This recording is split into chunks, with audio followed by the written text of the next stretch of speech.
বিসমিল্লাহির রহমানির রহিম। আজকে আমরা ত্রয়োদশ সংসদীয় ইলেকশনের শেষ গণসংযোগ করতে যাচ্ছি। আমাদের মাঝে উপস্থিত আছেন আমাদের প্রেসিডেন্ট মেম্বার আলমগীর সিকদার লোটন, উপদেষ্টা Khalilur Rahman, vice president vice chairman Golam Mohammad Raju, Akhtar Dewan, আমাদের মাঝে পল্টন থানার সভাপতি হুমায়ুন ভাই, সেক্রেটারি হাবিব, আব্দুল সোবান, লিয়াকত চাকলাদার সহ মতিঝিল, রমনা, পল্টন, শাহবাগের সকল কর্মীবৃন্দ, সকলকে আজকে গণসংযোগে উপস্থিত হয়েছে। সকলকে শুভেচ্ছা অভিনন্দন। আমরা আজকে পল্টন থেকে শুরু করে মক্কালবাগ রোড হয়ে বাইতুল মোকাররম হয়ে আমাদের রফিক আছে গুলিস্তানের ব্যবসায়ী, গুলিস্তান জি আমরা শেষ করব। তারপরে আবার সকলে আমরা এখানে এসে উপস্থিত হব। আমরা আশাবাদী বিগত সময়ের গণসংযোগ অত্যন্ত ফলপ্রসূ, জনগণের কাছে ব্যাপক সাড়া পাওয়া।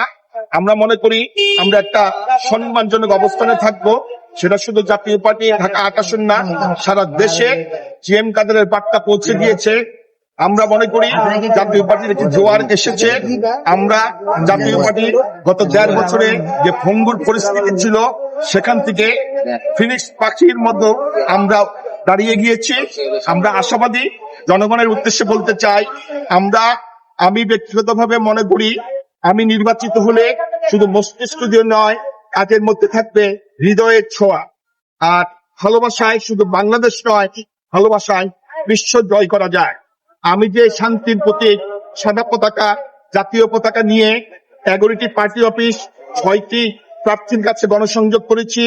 আমরা সকলের কাছে শান্তির বার্তা পৌঁছে দেওয়ার জন্য যে অভিযান শুরু করেছিলাম, সেই প্রচারের আজকে শেষ দিন। আমি মনে করি শান্তির বার্তা জিএম কাদের স্যার যেভাবে সারা দেশ পায় পৌঁছে দিয়েছেন, আমরা ঢাকা আসনের নেতৃবৃন্দ যে কর্মকাণ্ড বিগত 1 মাস ধরে করে আসছি, তার সুফল সারা দেশবাসী ভোগ করবে। ধন্যবাদ। এখন আমাদের গণসংযোগ শুরু করতে চাচ্ছি। সকলে ভালো থাকবেন, সকলে যার যার দায়িত্ব পালন করবে।